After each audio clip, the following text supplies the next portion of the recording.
নমস্কার বন্ধুরা, আমি Bengali gardener Jeet. Video title এবং থাম্বনেল দেখে বুঝে গেছেন আজ আমি সালভিয়া গাছ নিয়ে কথা বলবো। নার্সারি থেকে এই গাছের ছোট চারা কিনে আনা থেকে এইভাবে বড় করে প্রচুর ফুল পাওয়া অবধি কি কি পরিচর্যা করবেন সেটা আমি এই ভিডিওতে একদম ডিটেলসে দেখাবো। তো ভিডিওটা একদম প্রথম থেকে লাস্ট অবধি দেখুন। আশা করব সালভিয়া গাছ করতে আর কোনো প্রবলেম হবে না। তার কারণ এই একটাই ভিডিওতে এই গাছের A to Z পরিচর্যা আপনারা পেয়ে যাবেন। ভিডিওটা ভালো লাগলে অবশ্যই লাইক করবেন, বাকিদের সাথে শেয়ার করবেন এবং আমার চ্যানেলকে সাবস্ক্রাইব করতে ভুলবেন না। শীতকালীন বাগানের একটি দারুণ ফুল হচ্ছে এই সালভিয়া। এই গাছের ডালের ডগা থেকে স্টিক বের হয় এবং সেই স্টিকগুলোতে ফুল ফোটে।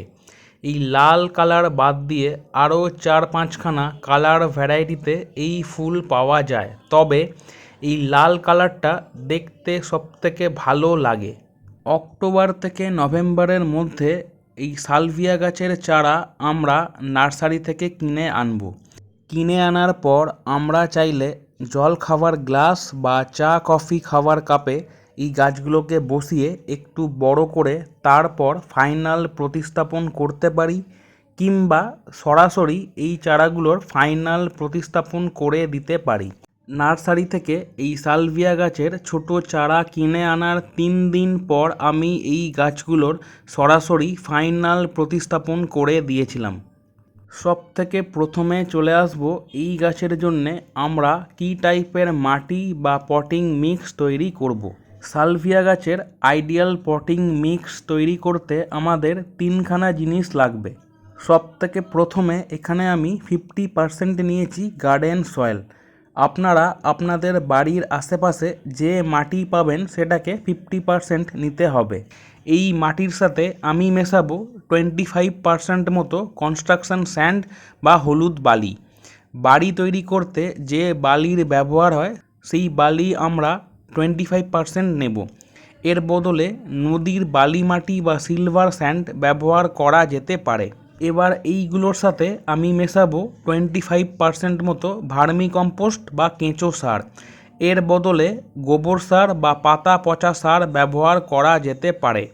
এবার এই 3খানা জিনিসকে যে রেশিও বা পার্সেন্টেজে বললাম সেই পার্সেন্টেজে ভালো করে মিশিয়ে নিলেই এই সালভিয়া গাছের জন্যে আদর্শ মাটি বা আইডিয়াল পটিং মিক্স রেডি হয়ে যাবে। তো আমি এই গাছের জন্যে মাটি তৈরি করে সেই মাটিটাকে টবের মধ্যে ভর্তি করে দিয়েছি। যদি এই গাছের জন্যে টব নির্বাচনের ব্যাপারে আসি, সালভিয়া গাছ 8 ইঞ্চির টবে সবথেকে ভালো হয়, তো আমি 8 ইঞ্চির টব নির্বাচন করেছিলাম। তবে আপনারা চাইলে 6 ইঞ্চি কিংবা 10 ইঞ্চির টবও নির্বাচন করতে পারেন। এরপর এই সালভিয়া গাছের চারাগুলোকে এই 8 ইঞ্চির টবে আমি প্রতিস্থাপন করে নিয়েছিলাম। প্রতিস্থাপন করার পর গাছগুলোকে আমি শেডে রেখেছিলাম।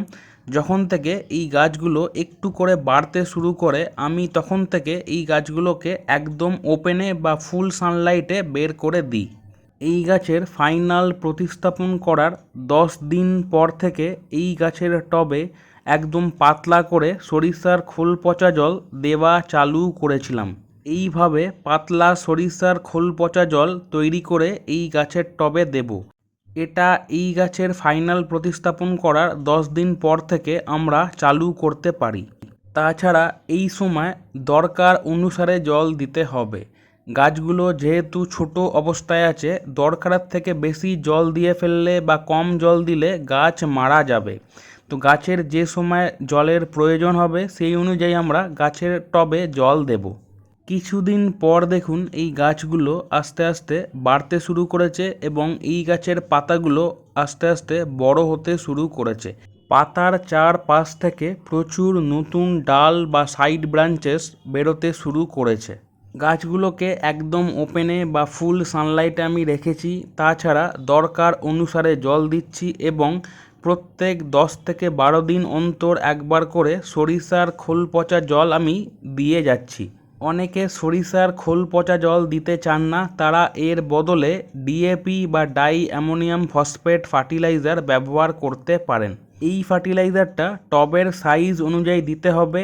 8 ইঞ্চির টবে 8খানা ডিএপির দানা দিতে পারি, 10 ইঞ্চির টব হলে 10খানা ডিএপির দানা, 6 ইঞ্চির টব হলে 6খানা ডিএপির দানা।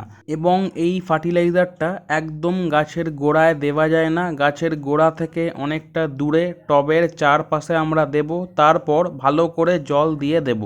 তো আমরা প্রত্যেক 10 থেকে 12 দিন অন্তর একবার করে সরিষার খোল পচা জল গাছের টবে দিতে পারি। আর যারা সরিষার খোল পচা জল দিতে চান না, তারা প্রত্যেক 12 থেকে 15 দিন অন্তর একবার করে ডিএপি ফার্টিলাইজার দিতে পারেন, কিংবা এই দুখানা ফার্টিলাইজারকে অল্টারনেট করেও দেওয়া যেতে পারে। তো আশা করব ফার্টিলাইজারের ব্যাপারটা বোঝাতে পেরেছি। আরও কিছুদিন পর এই গাছের মাঝখান থেকে বা মেন ডাল থেকে স্টিক বেরোতে শুরু করেছে। যদি পিঞ্চিংয়ের ব্যাপারে আসি, সালভিয়া গাছের কোনো ধরনের পিঞ্চিং করতে লাগে না। এই গাছের ডালের ডগা থেকে স্টিক বেরোয় এবং সেই স্টিকগুলোতে ফুল ফোটে। আমরা যদি এই গাছের ডালের ডগাগুলোকে পিঞ্চ করে দিই তাহলে কোনো স্টিক বেরোবে না এবং গাছে ফুল হবে না। তাই জন্যে এই গাছের কোনো পিঞ্চিং করতে লাগবে না। মাঝখান থেকে মেন স্টিকটা বেরোনোর পর এই গাছের চারপাশ থেকে যে সাইড ব্রাঞ্চেসগুলো আছে সেইগুলো অটোমেটিক বাড়তে শুরু করে এবং গাছ অটোমেটিক ঝোপালো হয়ে উঠবে। তো এই গাছের কোনো পিঞ্চিং করার দরকার নেই। তো আশা করব পিঞ্চিং করার ব্যাপারটা একদম ডিটেলসে বোঝাতে পারলাম। আরও কিছুদিন পর দেখুন এই গাছগুলো আরেকটু ঝাঁকড়া বা ঝোপালো হয়ে উঠেছে এবং যে সাইড ব্রাঞ্চেসগুলো বের হচ্ছিল, প্রতিটা সাইড ব্রাঞ্চেসে দেখুন একটা করে স্টিক বের হতে শুরু করেছে। যদি এই গাছের রোগ পোকার ব্যাপারে আসি, এই গাছের পাতায় নানা ধরনের রোগ পোকার আক্রমণ হয়ে থাকে। এর প্রতিকার হিসেবে এই গাছের পাতায় নিয়মিত কীটনাশক বা পেস্টিসাইড আমাদের স্প্রে করতে হবে। আমি টাটা টাবগড় স্প্রে করতাম, যেটি একটি কীটনাশক বা পেস্টিসাইড। 1 লিটার জলে 1 ml বা 20 ফোঁটা এই টাটা টাবগড় নিয়ে ভালো করে মিশিয়ে যে কোনো ফোলিয়ার স্প্রে দিয়ে এই গাছের পাতায় ভালো করে স্প্রে করে দিতে হবে। এই গাছের ছোট চারা বসানোর 10 দিন পর থেকে নিয়মিত প্রত্যেক 12 থেকে 15 দিন অন্তর একবার করে যে কোনো কীটনাশক আমরা যদি এই গাছের পাতায় স্প্রে করি বা এই গাছে স্প্রে করি তাহলে কোনো পোকামাকড়ের আক্রমণ হবে না। এই গাছকে আমরা যত রোগ মুক্ত রাখতে পারবো তত এই গাছের গ্রোথ ভালো হবে এবং গাছে ফুলের সংখ্যা বা ফুলের স্টিক বেশি বেরোবে। সরিষার খোল পচা জল আমরা এতদিন যেভাবে দিয়ে যাচ্ছি সেইভাবেই এই গাছে ফুল ফোটার পরেও কন্টিনিউ করে যাব। তবে ফুল ফোটা শুরু হলে এই সরিষার খোল জল দেবার পাশে আমরা এই এনপিকে 10-26-26 এই গাছের টবে দিতে পারি। এর মধ্যে 10 ভাগ আছে নাইট্রোজেন এবং 26 ভাগ করে আছে ফসফরাস এবং পটাশিয়াম। 8 ইঞ্চির টবের জন্যে 8খানা এনপিকে 10-26-26-এর দানা আমরা ব্যবহার করতে পারি।